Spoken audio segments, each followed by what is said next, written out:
Selamat berjumpa dengan Yan di channel Morat Marit.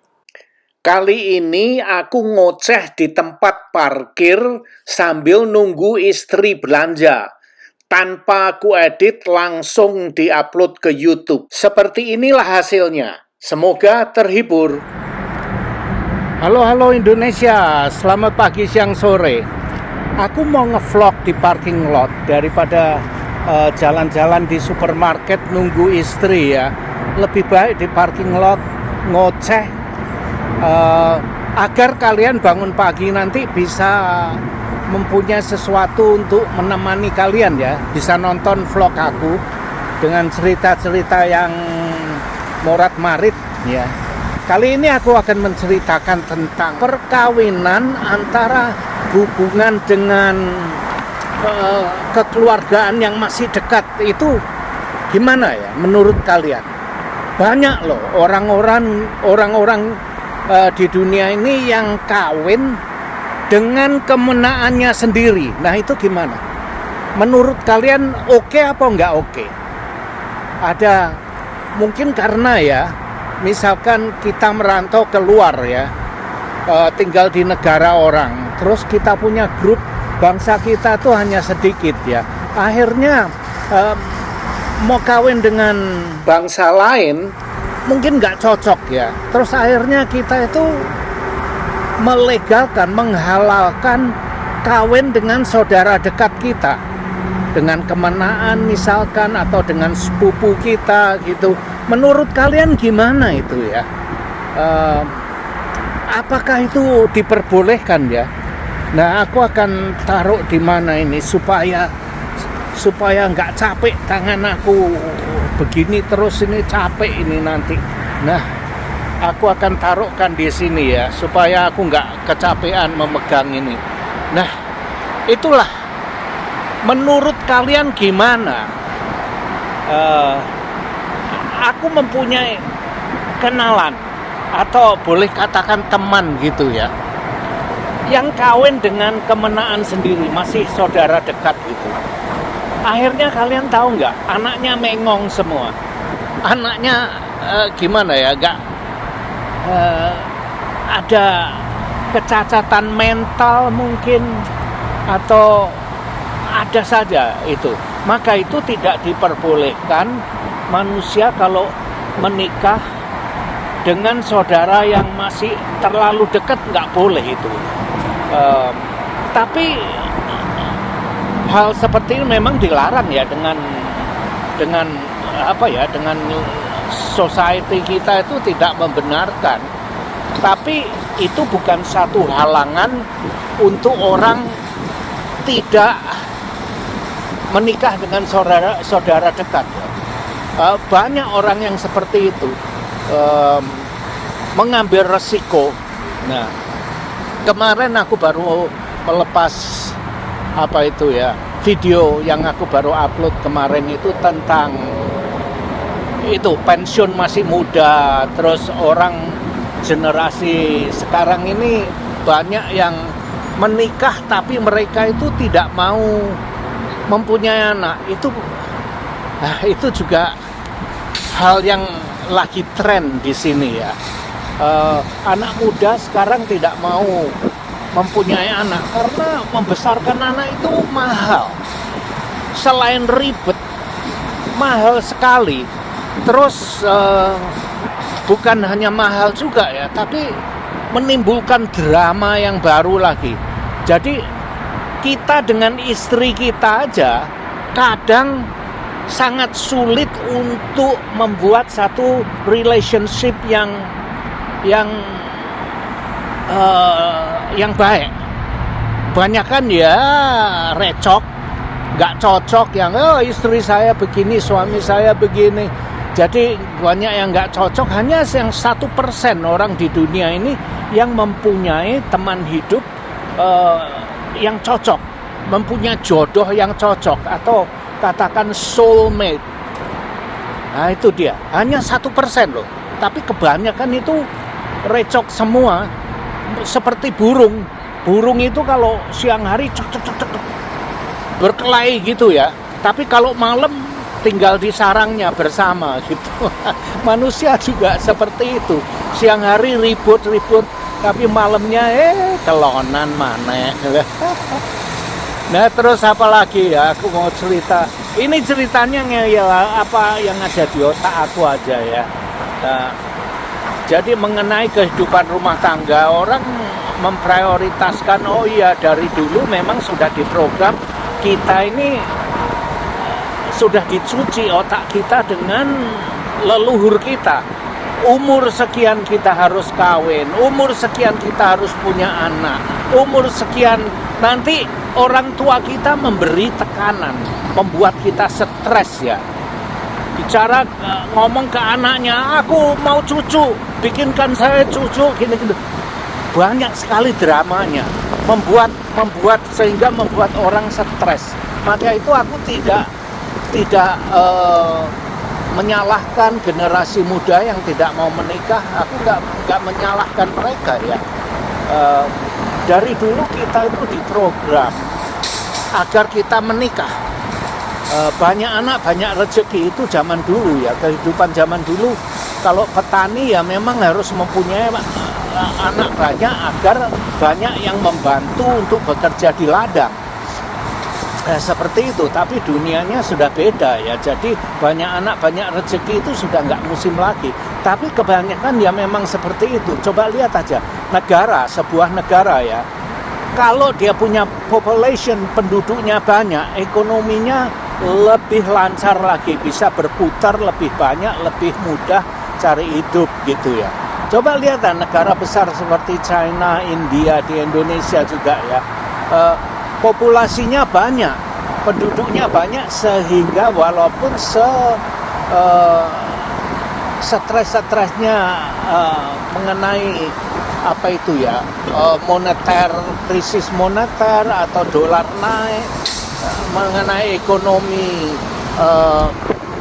resesi segala macam, tapi ekonomi di desa masih berputar, sehingga itu mungkin yang dimaksud dengan Presiden Prabowo ya. Oh ya, dolar naik sini, dolar naik sana, tapi orang desa kan nggak pakai dolar. Maksud dia itu ya mungkin seperti itu ya.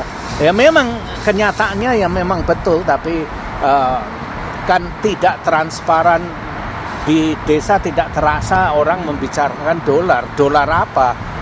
Kebanyakan dari mereka tidak mengerti begitu. Nah, aku ini berdiri di sini dikira orang gemblung, orang gila, mungkin ya, ngobrol di sini. Nah, ngobrol apa lagi? Tentang keluarga tadi, perkawinan ya. Tempat kerja itu juga toksik. Maksud saya begini, tempat kerja itu apa? Sarangnya perceraian. Dimulai di tempat kerja. Karena orang kalau tempat kerja, waktu istirahat atau waktu makan siang, kumpul-kumpul dengan teman sekerja kan, itu toksik. Itu perkara semua. Orang semuanya itu curhatnya di situ. Yang cewek-ceweknya bilang, oh suami saya gini, suami saya enggak baik, suami saya ini gitu ya. Selalu curhatnya di situ. Terus kemudian yang laki, iya sama, istri saya gini, istri saya itu apapun yang saya kerjakan dia tidak bisa mengerti, selalu aja masih kurang, dia minta ini minta itu segala macam. Nah itu dia. Jadi di tempat kerja itu tempatnya curhat. Yang satu komplain tentang suaminya, yang satu komplain tentang istrinya. Nah itu sama aja botol ketemu tutupnya, atau tumbuh ketemu tutupnya. Nah itu seperti itu. Akhirnya setiap hari selalu curhat, komplain sana komplain sini, selalu ada aja yang dibicarakan setiap hari. Akhirnya dengan tidak terasa terjadilah selingkuh ya di situ itu. Kebanyakan seperti itu. Kalian setuju nggak dengan aku? Kalau nggak setuju ya nggak apa-apa. Kalian itu tidak perlu setuju dengan aku. Aku di sini tidak cari teman. Di sini aku hanya ngeyel ya. Nggak setuju boleh tinggalkan komen ya. Tapi kenyataannya memang seperti itu yang saya lihat.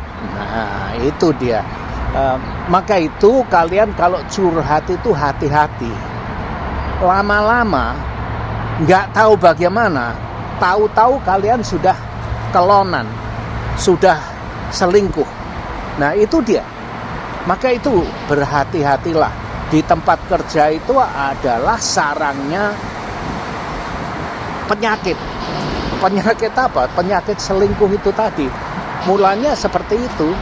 Nah misalkan juga sama juga di rumah yang ibu-ibu yang nggak ada kerja, ke tetangga curhat sana curhat sini, ya seperti itulah.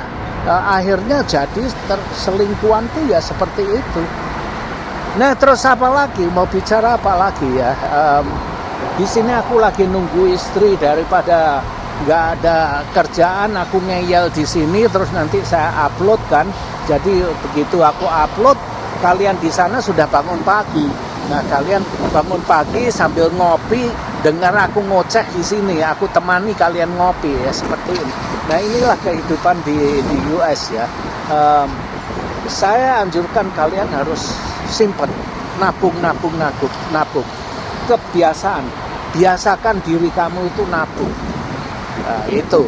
Nanti kalau kalian nabung banyak, akhirnya nanti di hari tua itu kalian punya duit banyak gitu.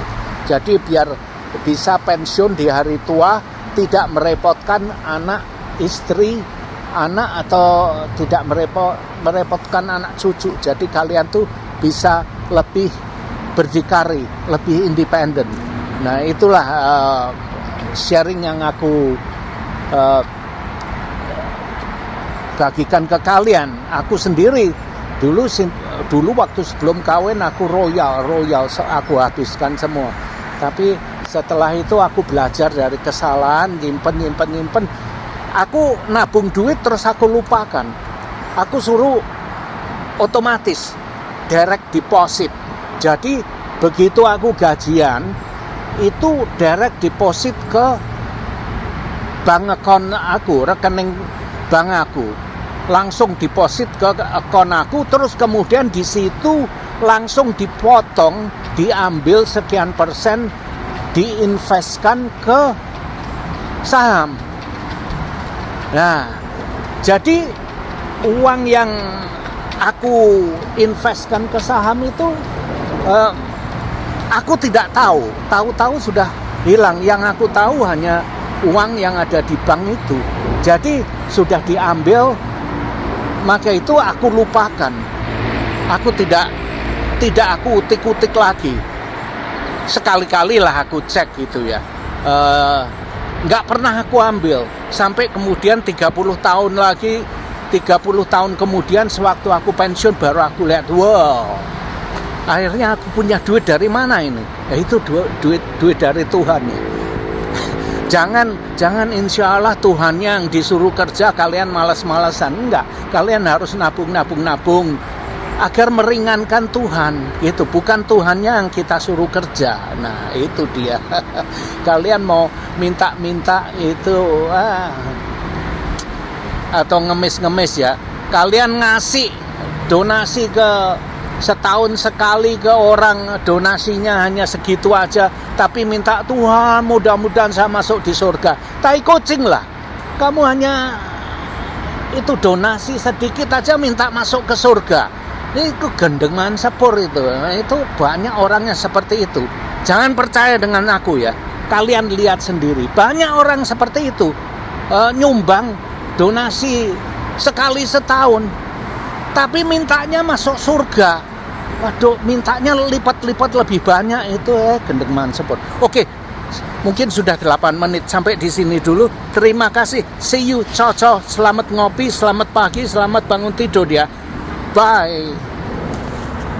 Terima kasih sudah nonton video ini, dan jangan lupa like, comment, share, dan subscribe. Adios, my friend.